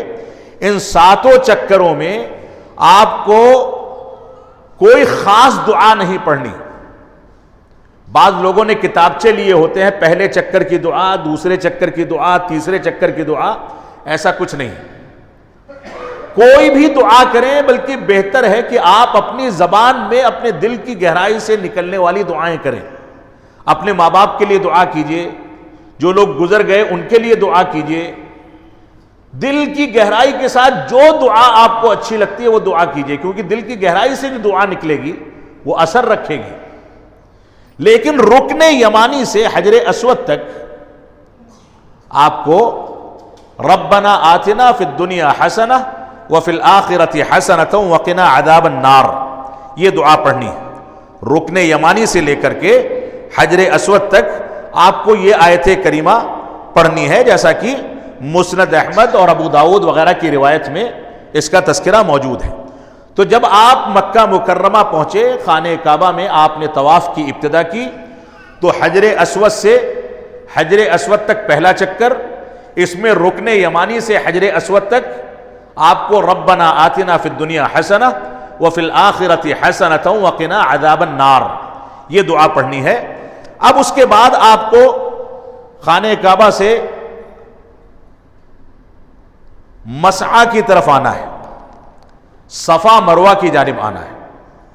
یہ پہلا ہمارا اسٹیپ ہو گیا، یہ ہے ہمارا دوسرا اسٹیپ۔ پہلے کے بعد آپ کو آنا ہے صفا مروہ کی جانب۔ صفا مروہ پر آپ کے لیے جو چیزیں مسنون ہیں ان چیزوں کو آپ یہاں پر سمجھ لیں۔ صفا مروہ پر آپ کو سب سے پہلے صفا پر کھڑا ہونا ہے۔ صفا کی پہاڑی جو ہے اس کے دامن میں آپ کھڑے ہو جائیں، اور کھڑے ہو کر کے یہاں 2-3 چیزیں مسنون ہیں، اس کو سمجھ لیں۔ پہلی بات تو یہ ہے کہ صفا پر آپ جب کھڑے ہوں گے تو آپ کا رخ خانہ کعبہ کی جانب ہوگا۔ خانہ کعبہ کی جانب ہوگا، یعنی صفا آپ کی پیٹھ کے پیچھے اور خانہ کعبہ آپ کے رخ کی جانب، چہرے کی جانب۔ یہاں پر کھڑے ہو کر کے آپ سب سے پہلے آیت کریمہ پڑھیں، اعوذ باللہ من الشیطان الرجیم، بسم اللہ الرحمن الرحیم، ان الصفا والمروۃ من شعائر اللہ فمن حج البیت او اعتمر فلا جناح علیہ ان یطوف بہما ومن تطوع خیرا فان اللہ شاکر علیم۔ یہ دعا پڑھیں گے، اور اس کے بعد چند دعائیں مزید ہیں، بلکہ طواف کے احکامات میں چند چیزیں رہ گئیں، میں اس کو پہلے مکمل کر دوں پھر صفا مروہ پر آؤں گا۔ تو طواف میں اس بات کو سمجھ لیں کہ بعض طواف رکن ہوتے ہیں، یعنی اگر وہ چھوٹ جائیں تو حج باطل ہے، جیسے طواف افاضہ جس کو ہم طواف زیارت کہتے ہیں، یہ رکن ہے، یہ چھوٹ جائے گا تو حج باطل ہے۔ یہ اسی طریقے سے بعض طواف ایسے ہوتے ہیں جو واجب ہوتے ہیں، جیسا کہ بتایا گیا طواف وداع، اور بعض طواف ایسے ہوتے ہیں جو مسنون ہوتے ہیں، آپ کو موقع ملے نفلی طواف کرتے رہیں، کوئی حرج کی بات نہیں ہے، مستحب ہوتے ہیں۔ طواف کی فضیلت کے بارے میں رسول اکرم صلی اللہ علیہ وسلم فرماتے ہیں، جس نے خانہ کعبہ کا طواف کیا اس نے گویا ایک غلام آزاد کیا۔ لہذا ہمیں کوشش کرنی چاہیے کہ ہم طواف جتنا کر سکیں کریں۔ رکن یمانی سے حجر اسود کے درمیان، جیسا کہ میں نے بتایا، یہ مسئلہ آ چکا کہ رکن یمانی کو صرف چھونا، حجر اسود کو چھوا جائے، چوما جائے یا دور سے اشارہ کیا جائے، یہ تینوں کی تینوں چیزیں ثابت ہیں۔ حجر اسود کی جانب اشارہ کرنا کافی ہے، یہ صحیح بخاری سے ثابت ہے۔ حجر اسود کی جانب اشارہ کی صورت میں اللہ اکبر صرف کہیں گے، صحیح بخاری میں اس کا تذکرہ موجود ہے۔ چھونے کی صورت میں بسم اللہ اللہ اکبر کہیں گے، یہ بیہقی وغیرہ کی صحیح روایت میں اس کا تذکرہ موجود ہے۔ طواف میں کوئی بھی خاص ذکر مشروع نہیں ہے سوائے ربنا آتنا فی الدنیا حسنۃ وفی الآخرۃ حسنۃ وقنا عذاب النار، رکن یمانی سے حجر اسود تک۔ اور اس کے بعد طواف کے بارے میں ایک مسئلہ جو بنیادی مسئلہ ہے وہ ہے طواف قدوم۔ طواف قدوم کہتے ہیں جب انسان مکہ مکرمہ پہنچ کر کے پہلا طواف کرتا ہے، عمرے کا طواف، اس کو کہا جاتا ہے طواف قدوم۔ طواف قدوم کے اندر مردوں کے لیے ایک خاص حکم ہے، وہ ہے استباء اور رمل۔ استباء اور رمل، یہ کیا ہے استباء اور رمل؟ اس بات کو سمجھ لیں، استباء کہتے ہیں چادر کو داہنے کندھے کے نیچے سے نکالنا، یعنی آپ احرام جب پہنیں گے تو نیچے والا تہبند بندھا رہے، اوپر والی چادر کو بجائے کندھے کے اوپر ڈالنے سے آپ کندھے کے نیچے سے نکالیں، بایاں کندھا ڈھکا رہے اور دایاں کندھا کھل جائے، اس کو استباء کہتے ہیں، یہ مردوں کے لیے۔ اور دوسرا حکم ہے رمل۔ رمل طواف قدوم کے شروع کے 3 چکروں میں کیا جائے گا، جبکہ استباء پورے طواف میں کیا جائے گا۔ طواف کی 2 رکعت پڑھنے سے پہلے کندھا ڈھک لیا جائے گا۔ استباء اور رمل کی کیفیت کیا ہوگی اس کو سمجھ لیں۔ استباء کی کیفیت میں نے بتا دی، داہنا کندھا کھلا ہوگا، چادر کا پلو یہاں سے نکال کر کے یہاں ڈال دیا جائے، اور رمل جو ہے شروع کے 3 چکروں میں مرد حضرات کے لیے جو خاص ہے وہ ہے دل کی چال۔ دل کی چال یعنی اس طریقے سے آپ تھوڑا سا دوڑنے کی شکل میں 3 طواف کریں گے، آپ کی چال آپ کی عام چال کے برابر ہی رہے لیکن انداز تھوڑا سا بدل جائے، یہ ہے رمل، یہ مردوں کے لیے مسنون ہے۔ طواف سے فراغت کے بعد رمل کی جو روایت ہے وہ صحیح بخاری صحیح مسلم میں ہے، اور استباء کی روایت ابو داؤد میں حسن سند سے موجود ہے۔ طواف سے فراغت کے بعد جب 7واں چکر آپ کا حجر اسود پر مکمل ہوتا ہے تو حجر اسود پر مکمل ہونے کے بعد اب مردوں کو سب سے پہلے اپنا کندھا ڈھانکنا ہے، اور کندھا ڈھانکنے کے بعد وہ جائیں گے مقام ابراہیم کے پاس یا پورے حرم میں جہاں بھی آرام سے جگہ ملتی ہے، مرد حضرات اپنی جگہ پر، عورتیں اپنی جگہ پر 2 رکعت طواف کی پڑھیں گے۔ طواف کی 2 رکعتیں. پہلی رکعت میں سورہ فاتحہ کے بعد سورہ کافرون قل یا ایھا الکافرون، اور دوسری رکعت میں سورہ فاتحہ کے بعد سورہ اخلاص یعنی قل ھو اللہ احد.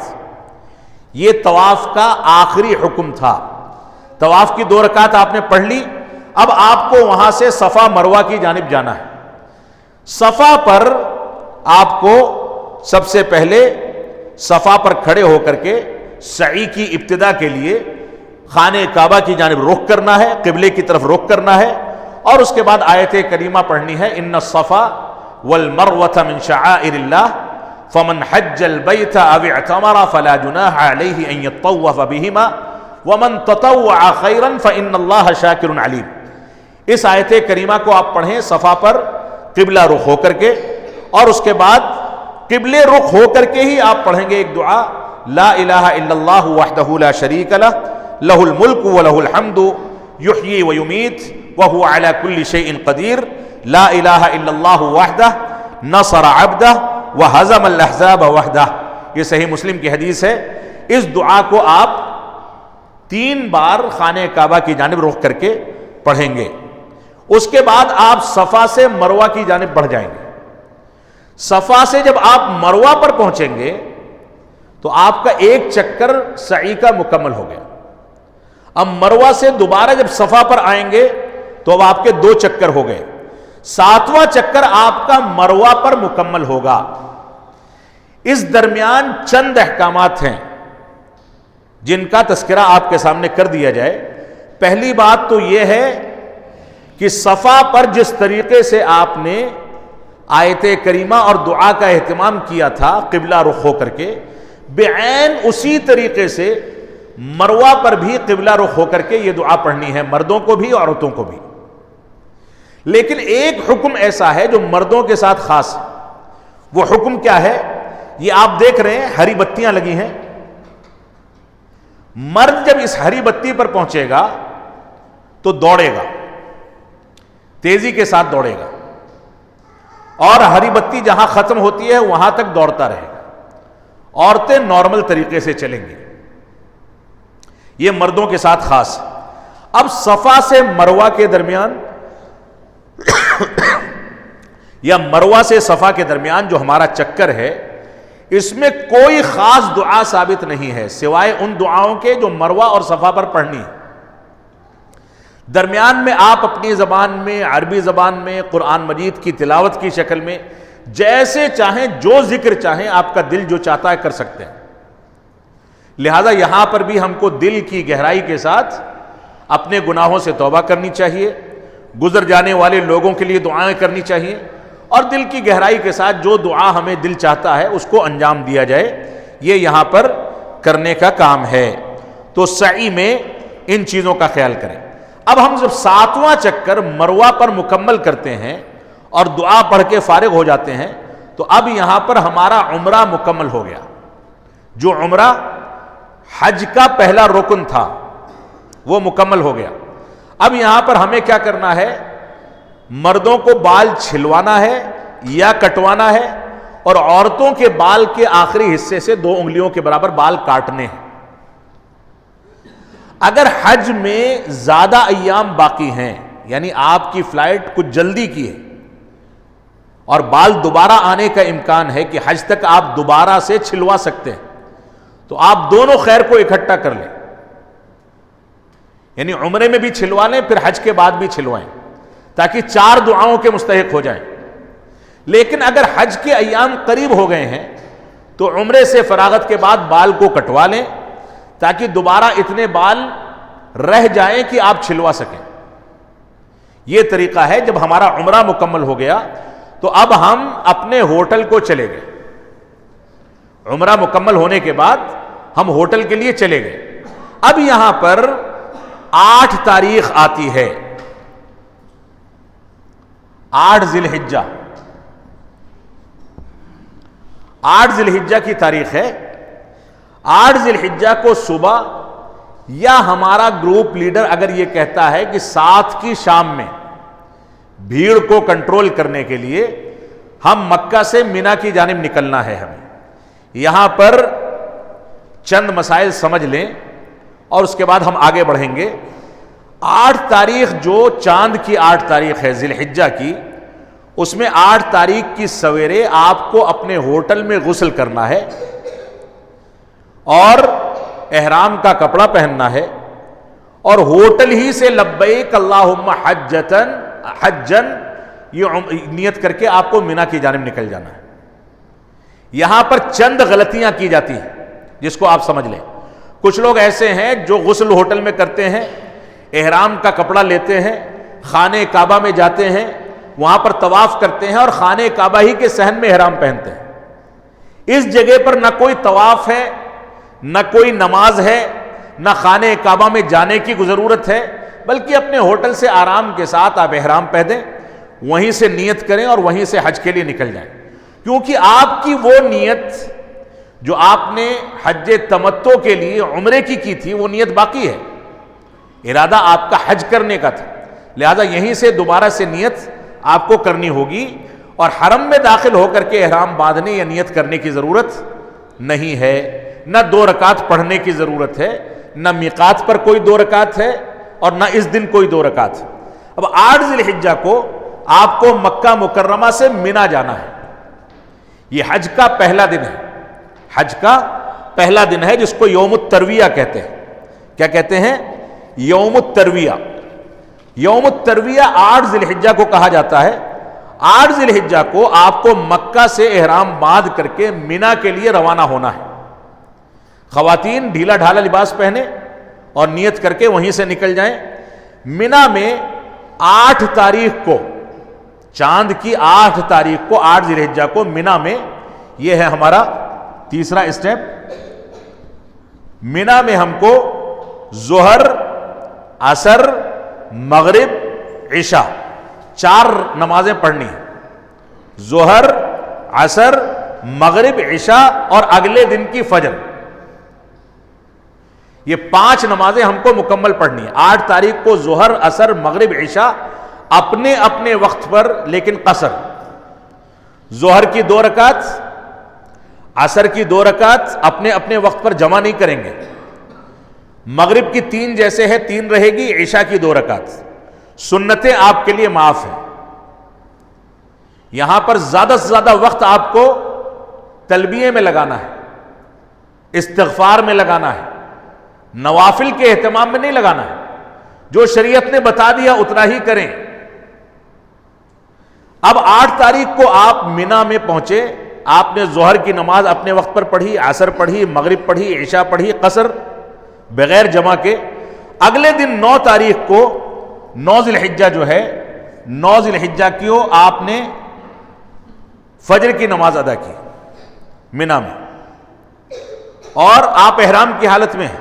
اب فجر کی نماز ادا کرنے کے بعد آپ کو یہاں سے عرفات کے لیے نکلنا ہے۔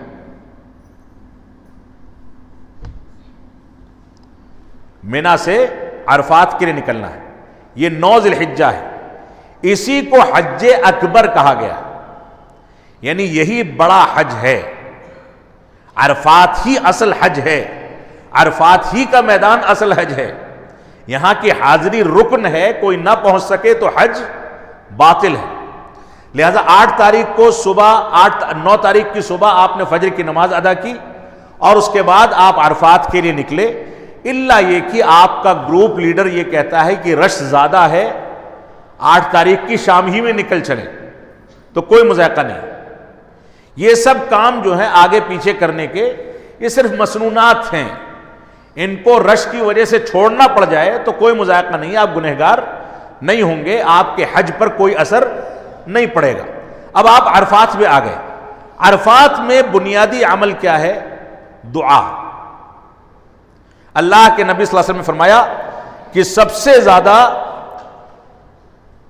بڑا دن اور سب سے زیادہ دعا کی قبولیت کا دن عرفات کا میدان ہے۔ تکبیر اور تلبیے کا کثرت کے ساتھ اہتمام آپ کو عرفات کے میدان میں کرنا ہے، اور سب سے زیادہ دعا جو وہاں پر پڑھنی ہے وہ لا الہ الا اللہ وحدہ لا شریک لہ لہ الملک ولہ الحمد وہو علی کل شیء قدیر۔ سارے انبیاء نے اس دعا کا کثرت سے اہتمام کیا ہے، اور اللہ کے نبی صلی اللہ علیہ وسلم بھی اس دعا کا کثرت سے اہتمام کرتے تھے۔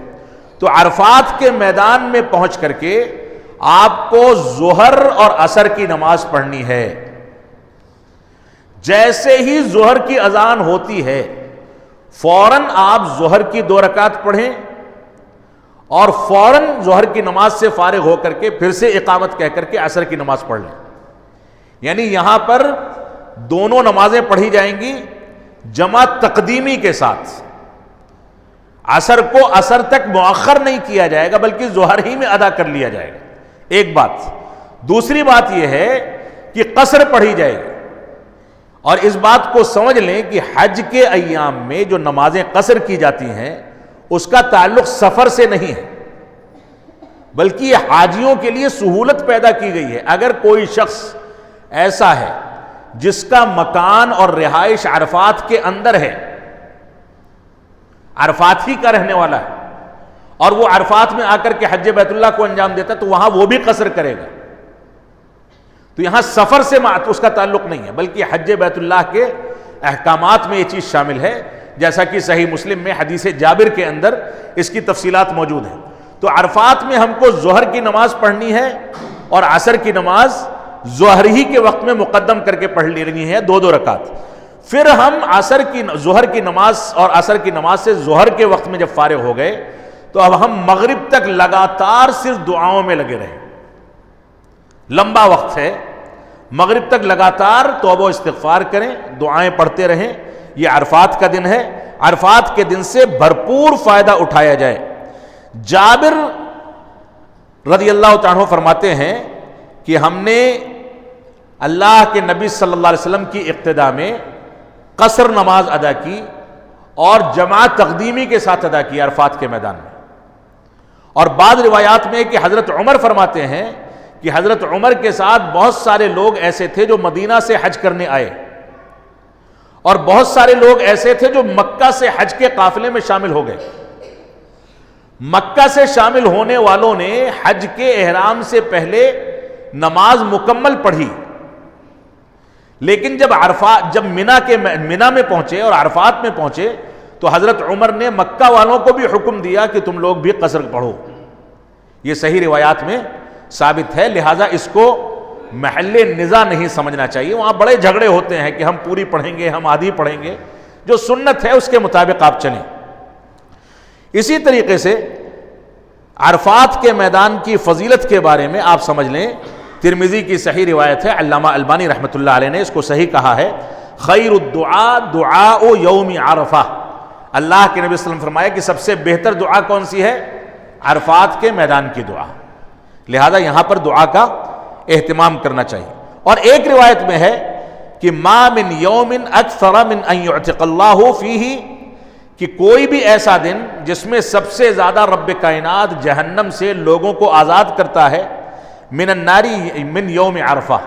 عرفات کے میدان, عرفات کی دعا یا عرفات کے دن جتنے لوگوں کو جہنم سے آزاد کیا جاتا ہے, نجات دی جاتی ہے, اتنی نجات کبھی بھی نہیں دی جاتی. لہذا عرفات کے میدان میں ہم کو جہنم سے آزادی کی دعا بھی کرنی چاہیے. صحیح مسلم کی روایت ہے. اب اس کے بعد عرفات کے بعد ہمارا اگلا اسٹیپ ہے مزدلفہ. عرفات کے میدان میں ظہر عصر ہم پڑھ چکے ظہر کے وقت میں, اب مغرب تک ہم کو دعا کرنی ہے. مغرب کی اذان جیسے ہی ہوتی ہے نماز پڑھے بغیر, عرفات میں مغرب کی نماز نہیں پڑھنی ہے بلکہ نماز پڑھے بغیر مغرب کا وقت شروع ہونے کے بعد ہم کو عرفات سے نکلنا ہے. یہاں پر اس بات کا اہتمام کرنا ضروری ہے, مستحب ہے کہ جتنا وقت مغرب کا قریب ہوتا جائے انسان اتنا زیادہ دعاؤں میں مصروف ہوتا جائے. اب اس کے بعد جب وہ مغرب کا وقت ہوگا, داخل ہوگا, سورج ڈوب چکا ہوگا, تب وہ عرفات کے میدان سے نکلے گا مزدلفہ کی جانب. یہ مزدلفہ ہے, مزدلفہ کی مشعر حرام مسجد کی تصویر آپ کے سامنے لگائی گئی ہے. مزدلفہ کے میدان میں آپ پہنچنے کے بعد کہیں بھی چٹائی یا خیمہ یا کچھ بھی ڈال لیں اور آرام کریں. مزدلفہ کی رات جو ہے یہ عبادت کی رات نہیں ہے, اس بات کو سمجھ لیں، مزدلفہ پہنچنے کے بعد آپ سب سے پہلے وضو کریں، اذان کہیں، صلاۃ مغرب کو عشاء کے وقت میں ادا کریں، اور اس کے بعد دوبارہ اقامت کہیں، صلاۃ عشاء 2 رکعت ادا کریں، وتر پڑھیں اور اس کے بعد سو جائیں۔ یہ آرام کرنے کی رات ہے، اس رات میں آرام کرنا بھی عبادت ہے، لہذا اس رات میں عبادت کی جائے آرام کی شکل میں۔ اب مزدلفہ ہم رات گزار لیں، آدھی رات گزرنے کے بعد جو حجاج کے انتظامات کو دیکھتے ہیں ان کو، یا کوئی بیمار ہے اس کو، یا خواتین اگر بھیڑ بھاڑ میں پریشان ہو سکتی ہیں ان کو، جو بچے والی خواتین ہیں، یا جو لوگ بوڑھے ہیں صبح رش میں جانا مشکل ہوگا، ان کو آدھی رات کے بعد مزدلفہ سے مینا جانے کی اجازت ہے۔ مزدلفہ سے مینا جانے کی اجازت ان کو ہے، وہ جا سکتے ہیں، لیکن یہاں پر بہتر یہی ہے کہ فجر کی نماز تک ہم آرام کریں، فجر کی نماز پڑھنے کے بعد کھڑے ہو کر کے دعا کریں، تھوڑا سا جب روشنی ہو جائے تب وہاں سے چل پڑیں، وہاں سے جائیں سیدھے۔ اب ہمیں آنا ہے مزدلفہ سے جمرات کی جانب، یعنی مینا کی جانب، یہ بھی مینا ہے، یہ جمرہ بنا ہوا ہے، ہمیں جمرات کی جانب آنا ہے۔ کسی کو آرام کی ضرورت ہے تو مزدلفہ سے اپنے خیمے میں آ جائے، مینا میں جو خیمہ واقع ہے پہلے سے مل چکا ہے، وہاں آرام کرے، آرام کرنے کے بعد جمرات کے لیے جائے، اور کسی کے اندر ہمت ہے تو سیدھے جمرات کی جانب آئے۔ جب جمرات کے فلائی اوور پر آپ چڑھیں گے تو سب سے پہلے چھوٹا جمرہ آپ کو ملے گا، اس کے بعد درمیانی جمرہ ملے گا، پھر بڑا جمرہ ملے گا جو مکہ کی جانب ہوگا۔ مینا اس جانب ہے اور مکہ اس جانب ہے، درمیان میں جمرات ہے، تو پہلے چھوٹا، پھر درمیانی، پھر بڑا، یہ جمرہ ملے گا۔ تو بڑے جمرے پر 10 ذی الحجہ کو، 9 کی رات ہم نے یہاں گزاری، فجر کے بعد سے 10 ذی الحجہ ہو گئی، 10 ذی الحجہ کو ہمیں بڑے جمرے کو کنکری مارنی ہے۔ کنکری مارنے کے آداب کیا ہیں؟ جو مسنون ہے، واجب نہیں ہے۔ آداب یہ ہیں کہ کنکری 7 کنکریاں آپ کہیں سے بھی لے لیں۔ بعض لوگ یہ سمجھتے ہیں کہ مزدلفہ سے لی جائیں گی یا فلاں جگہ سے لی جائیں گی، ایسا کچھ نہیں۔ آپ کے خیمے کے باہر نالیاں بنی ہیں، اس میں کنکری بھر دی جاتی ہے، کنکری آپ اٹھا لیں۔ کنکری اٹھانے میں جو آداب ہیں بنیادی طور سے، ایک تو یہ ہے کہ کنکری چھوٹی، زیادہ بڑی نہ ہو، چنے کے دانے کے برابر کنکری ہو، اس میں سے 7 کنکریاں آپ لے لیں، اور جمرات پر ایسے کھڑے ہوں کہ مکہ آپ کے بائیں جانب ہو اور مینا آپ کے دائیں جانب ہو۔ کھڑے ہونے کا جو طریقہ ہے وہ یہ ہوگا، اور اس کے بعد بسم اللہ اللہ اکبر کہہ کر کے کنکری پھینک دیں، عام طریقے سے پھینکیں، زور سے نہ پھینکیں۔ اسلام نے ظلم سے ہر جگہ روکا ہے، بڑا پتھر مارنا بھی منع ہے، چپل سے کنکری مارنا بھی منع ہے۔ چھوٹی کنکری، درمیانی کنکری لیں، بسم اللہ اللہ اکبر کہہ کر کے پھینکیں، وہ ایسا حلقہ بنا ہے کہ وہاں تک پہنچے گی تو اس کو لگی ہی جائے گی۔ اب آپ 7 کنکریاں بسم اللہ اللہ اکبر کہہ کر کے پھینکیں گے، اور اس کے بعد آپ آگے نکل جائیں گے۔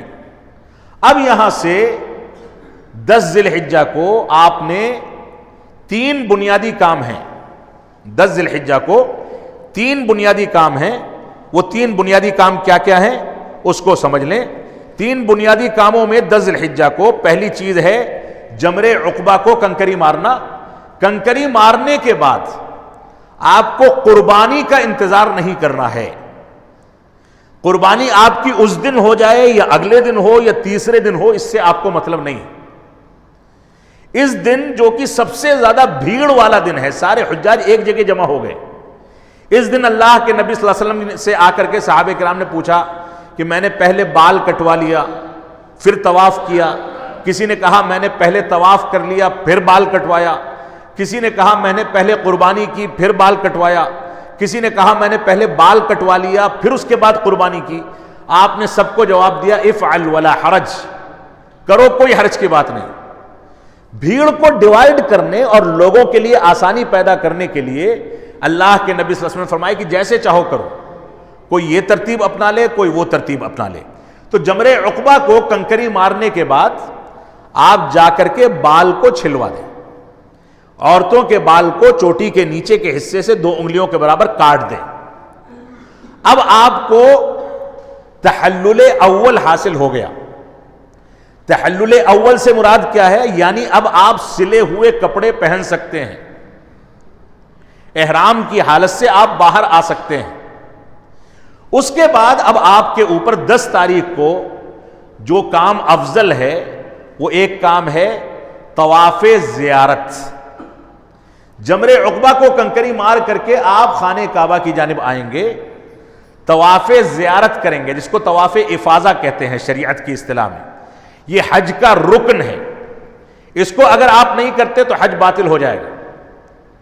تو طواف افاضہ آپ 10 تاریخ کو کر لیں، افضل ہے، لیکن بھیڑ بھاڑ کے خدشے سے اگر آپ اس کو تاخیر کر دیتے ہیں، ٹال دیتے ہیں، تو بھی کوئی حرج کی بات نہیں ہے۔ ایک افضل کام سے آپ رہ جائیں گے، لیکن یہ ہے کہ گنہگار نہیں ہوں گے۔ تو 10 تاریخ کو طواف افاضہ کرنے کے بعد آپ کو تحلل ثانی بھی حاصل ہو جائے گا۔ یعنی 10 تاریخ کو اگر آپ نے بال کٹوا لیا، جمرہ عقبہ کو کنکری مار دی، تحلل اول حاصل ہو گیا، آپ سلے ہوئے کپڑے پہن سکتے ہیں۔ لیکن اگر آپ نے طواف افاضہ بھی کر لیا یہاں آ کر کے 10 تاریخ کو، تو طواف افاضہ کے بعد آپ کو تحلل ثانی بھی حاصل ہو گیا۔ تحلل ثانی حاصل ہونے کے بعد اب آپ وہ سارے کام کر سکتے ہیں جو طواف سے پہلے آپ کے لیے حلال تھے۔ بیوی کے ساتھ ہم بستری جائز ہو گئی، اور تحلل ثانی کے ساتھ وہ چیزیں حلال ہو جائیں گی آپ کے لیے جو احرام کی حالت میں ممنوع تھیں۔ اب اس کے بعد آپ کو یہاں پر ایک چیز کو سمجھ لینا چاہیے کہ اگر کوئی شخص حج قران یا حج تمتع کی نیت سے مکہ مکرمہ گیا تھا اور کسی مجبوری کی وجہ سے جمرہ عقبہ کی کو کنکری مارنے تک وہ قربانی کے قیمت کی ادائیگی نہیں کر سکا، یعنی قربانی سے مجبور ہو گیا، اب وہ قربانی نہیں پیش کر پائے گا، کوئی مجبوری آ گئی، تو ایسی صورت میں اس کے لیے 3 روزے مکہ میں اور 7 روزے گھر لوٹنے کے بعد رکھنے ہوں گے۔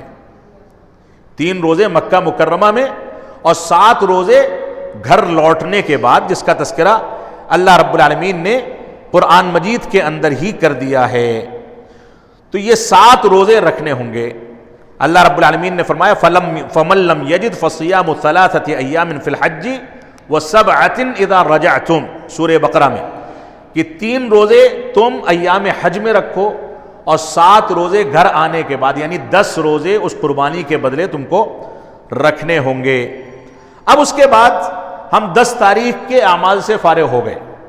جن لوگوں نے طواف افاضہ اور طواف زیارت کر لیا وہ اس سے بھی فارغ ہو گئے، لیکن جو لوگ طواف افاضہ اور طواف زیارت بھیڑ بھاڑ یا کسی مجبوری کی وجہ سے 10 تاریخ کو نہیں کر سکے، اب وہ 11، 12، 13 یا جب تک مکہ میں ہے کبھی بھی اس کو انجام دے سکتے ہیں۔ اب ہمارے پاس رمی جمرات کے بعد 10 تاریخ کے بعد 3 تاریخیں رہ جاتی ہیں، 11، 12 اور 13۔ یہ 3 تاریخیں ہیں جو مینا میں گزارنی ہیں۔ ان 3 تاریخوں کی راتیں ہم کو مینا میں گزارنی ہیں۔ 10 تاریخ کو دن گزار کر کے رات مینا میں گزاریں گے، ساری نمازیں اپنے اپنے وقت پر پڑھتے رہیں گے، لیکن قصر کریں گے۔ 4 رکعت والی نماز 2 رکعت ہو جائے گی، اپنے اپنے وقت پر پڑھیں گے۔ 11 کو رات کا اکثر حصہ ہمیں مینا میں گزارنا ہے، نہیں گزار سکے تو دم واجب ہوگا۔ اس کے بعد 12 کی صبح آپ مکہ جائیں، طواف کریں، کہیں باہر نکلیں، کوئی حرج کی بات نہیں، لیکن رات میں آپ کو پھر سے مینا لوٹ جانا ہے، اور رات کا اکثر حصہ آپ کو مینا میں گزارنا ہے، اپنے خیمے میں گزارنا ہے۔ ہر نماز اپنے اپنے وقت پر قصر کے ساتھ پڑھتے رہنا ہے۔ اور اس کے بعد پھر 13 تاریخ کو اگر کوئی رکتا ہے تو 13 تاریخ کو اس کو کنکری مار کے ظہر کے بعد تب اس کے بعد نکلنا ہے. اور اگر کوئی شخص 13 تاریخ تک رکنا نہیں چاہتا ہے, 12 ہی کو حج مکمل کرنا چاہتا ہے, تو اس کو غروب آفتاب سے پہلے مینا کو چھوڑنا ہوگا. سورج ڈوبنے سے پہلے 12 تاریخ کو مینا کو چھوڑنا ہوگا. فمن تعجل فی یومین فلا اثم علیہ ومن تأخر فلا اثم علیہ. سورہ بقرہ میں فرمایا جس نے 2 دن میں جلدی کر لی تو کوئی حرج کی بات نہیں, اور جس نے 3 دن جو رک گیا اس کے لیے بھی کوئی حرج کی بات نہیں ہے. تو 10 تاریخ کے بعد 11 تاریخ, 10 اور 11 کے درمیان کی رات, 11 اور 12 کے درمیان کی رات, اور اگر رکنا چاہ رہے ہیں تو 12 اور 13 کے درمیان کی رات. اگر رکنا ہے تو رکیں, نہیں رکنا ہے تو سورج کے ڈوبنے سے پہلے مینا کو چھوڑ کر کے مکہ پہنچ جائیں. اگر سورج ڈوبنے تک آپ مینا میں پھنسے رہ گئے تو پھر رات گزارنی واجب ہو جائے گی. اب یہاں پر رمی جمرات کے سلسلے میں چند چیزیں رہ گئیں اور اس کے بعد طواف وداع رہ گیا. یہاں پر اس بات کو سمجھ لیں کہ ایام تشریق کی راتیں آپ کو مینا میں گزارنی ہے. پہلے دن جب آپ مزدلفہ سے مینا آئے تھے 10 تاریخ کی صبح, تو آپ ظہر کی نماز سے پہلے کنکری مار کر کے فارغ ہو گئے تھے. آپ چاہے ظہر سے پہلے ماریں یا ظہر کے بعد, مغرب سے پہلے تک جب چاہیں مار لیں, کوئی حرج نہیں. لیکن دوسرے دن جب تینوں شیطانوں کو کنکری مارنی ہے, پہلے دن صرف بڑے والے کو مارنی ہے, دوسرے دن پہلے چھوٹے کو, پھر درمیانی کو, پھر بڑے کو, تینوں کو مارنی ہے. لیکن دوسرے دن, تیسرے دن, اور اگر کوئی 13 تک رکتا ہے تو تیسرے دن اس کو زوال کے بعد مارنی ہے. لاکھوں حجاج ایسے ہیں جو ظہر کی نماز سے پہلے کنکری مار کر کے فارغ ہو جاتے ہیں. 11, 12 اور 13 میں ان کی کنکری ادائیگی نہیں ہوتی, کیونکہ وقت ہی شروع ہو رہا ہے ظہر کی نماز کے بعد سے, زوال کے بعد سے.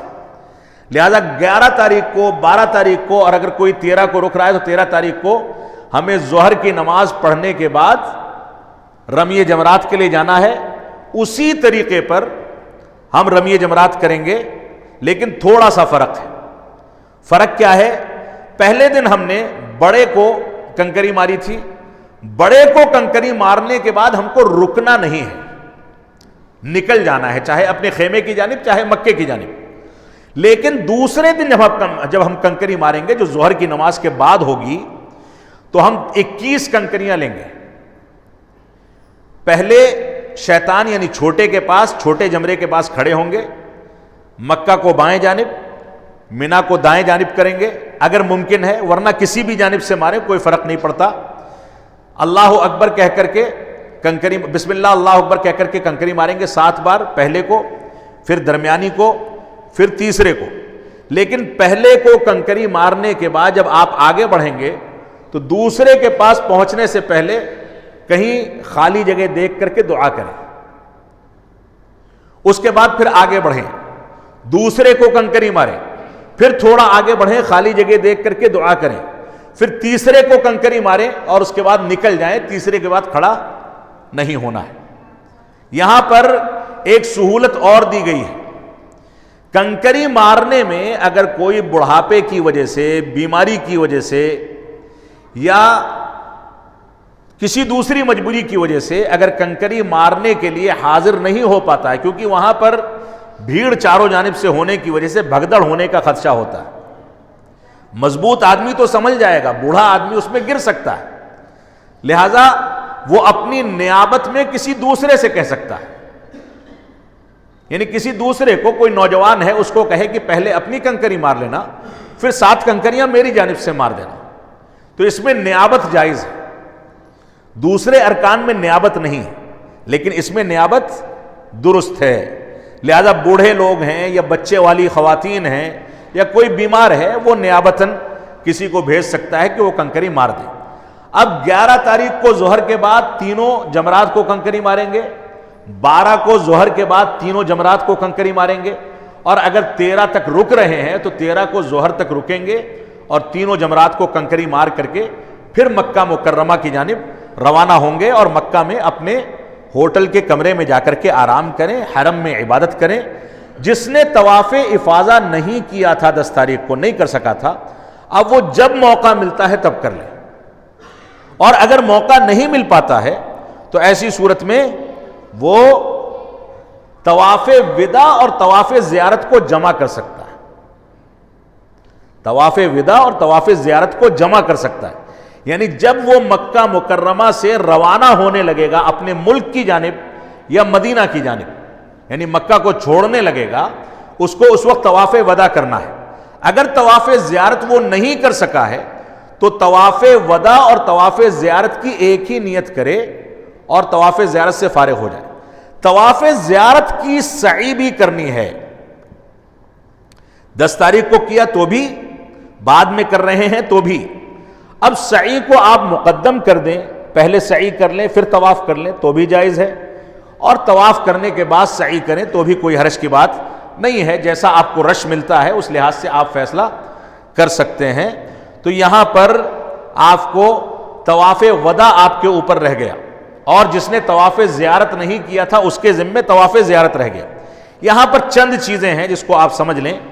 چند چیزوں میں ایک چیز تو یہ ہے کہ وہ خواتین جو حج کے تمام ارکان کو انجام دے رہی تھیں، اگر اس درمیان ان کو ناپاکی ہو جاتی ہے، حیض آ جاتا ہے، تو بھی وہ ارکان کو انجام دیتی رہیں گی، بس اخیر میں ان کو طواف کرنے سے رکنا پڑے گا۔ اگر طواف کرنے سے پہلے، چاہے طواف زیارت ہو چاہے طواف وداع ہو، اگر ان کے لیے یہ مجبوری آ گئی، یہ عذر پیش آ گیا کہ وہ ناپاکی کے ایام میں داخل ہو گئیں، اور ابھی مکہ میں ان کا ٹھہرنا اور اسٹے اتنا ہے کہ وہ پاکی کے ایام تک وہاں رکیں گی، تب تو وہ انتظار کریں گی، غسل کرنے کے بعد طواف کریں گی۔ لیکن اگر ان کا ٹکٹ اور ویزا ختم ہو رہا ہے اور ان کو جانا ہے اور حیض کے ایام جاری ہیں، تو ایسی صورت میں ان کے لیے لا یکلف اللہ نفسا الا وسعها، اس آیت کریمہ کے تحت شیخ الاسلام علامہ ابن تیمیہ رحمۃ اللہ علیہ فرماتے ہیں کہ وہ جائیں غسل کریں، غسل کرنے کے بعد وہ جائیں طواف کریں، اور طواف کر کے نکل آئیں، 2 رکعت نہ پڑھیں۔ اللہ رب العالمین نے یہ مجبوری ان کو اپنی جانب سے دی ہے، لہذا وہ معاف کرنے والا ہے۔ امام ابو حنیفہ رحمۃ اللہ علیہ فرماتے ہیں کہ وہ طواف کر لیں گی ناپاکی کی حالت میں، لیکن ایک گائے ذبح کرنی ہوگی۔ اس بات کو واضح رکھیں کہ وہاں گائے کرنا جائز ہے، یہاں جائز نہیں ہے۔ کوئی اس پر یہ واویلا نہ کھڑا کرے کہ گائے کی قربانی کی بات کہی جا رہی ہے، وہاں کے تناظر میں بات کی جا رہی ہے۔ اور امام احمد بن حنبل کہتے ہیں کہ وہ طواف کر لے، ایک بکری ذبح کرے، لیکن علامہ ابن تیمیہ کہتے ہیں کہ نہیں، وہ بیچاری کیوں کرے گی گائے یا بکری ذبح جب اللہ رب العالمین نے وہ مجبوری خود دے رکھی ہے اور نہ اس پر کوئی دلیل موجود ہے، لہذا وہ طواف کر لے پاکی اختیار کر کے، یعنی غسل کر کے، اور اس کے بعد وہ نکل جائے اگر مجبوری ہے۔ اور مجبوری نہیں ہے، مکہ میں ٹھہراؤ ابھی موجود ہے، ایام موجود ہیں، تو پاکی کا انتظار کرے، پھر اس کے بعد وہ طواف وداع کرے اور طواف زیارت کرے۔ تو مکہ سے مغادرت کے وقت، مکہ سے نکلتے وقت طواف وداع ہم کو کرنا ہے۔ طواف افاضہ اگر نہیں کیا ہے تو اس کے ساتھ جمع کر سکتے ہیں، اور اس کے بعد ہمارے اوپر جو چیز رہ گئی، اگر سفر کا حصہ ہے، ہم کو وہیں سے واپس نہیں ہونا ہے، تو ایسی صورت میں اگر مدینہ منورہ کی زیارت کر رہے ہیں تو چند چیزیں مدینہ منورہ کی زیارت میں آپ سمجھ لیں۔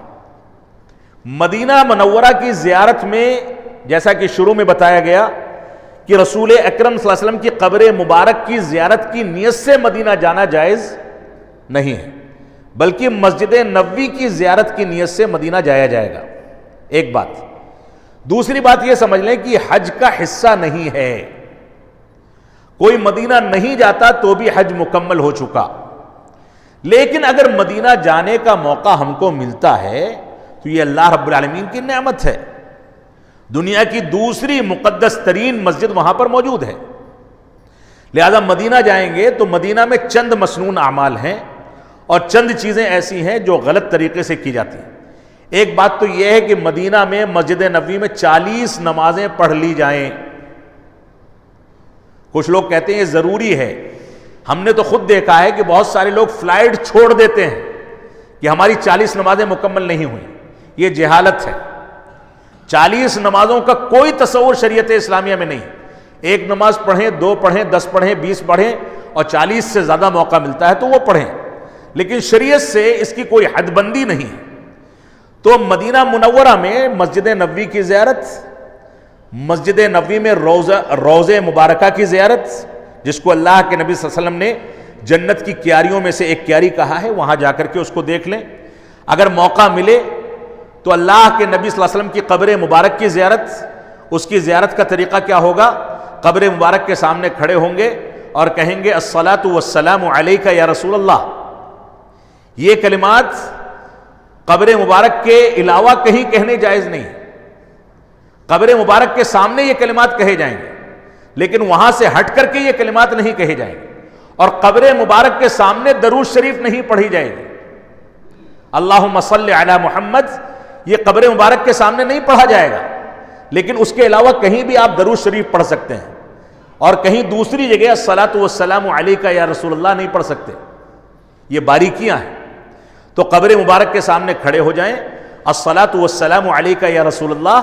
تھوڑا سا آگے بڑھیں، کہیں الصلاۃ والسلام علیک یا امیر المؤمنین ابو بکر الصدیق. تھوڑا سا آگے اور بڑھیں، الصلاۃ والسلام علیک یا امیر المؤمنین عمر بن الخطاب.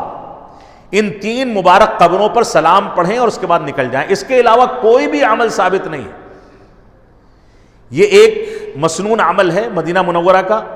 ایک اور مسنون عمل ہے کہ اگر آپ کو موقع ملتا ہے بقیع غرقد کی زیارت کا، بقیع کے قبرستان کی زیارت کا، تو بقیع کے قبرستان میں آپ جائیں اور قبرستان کی جو دعا ہے وہ پڑھ لیں.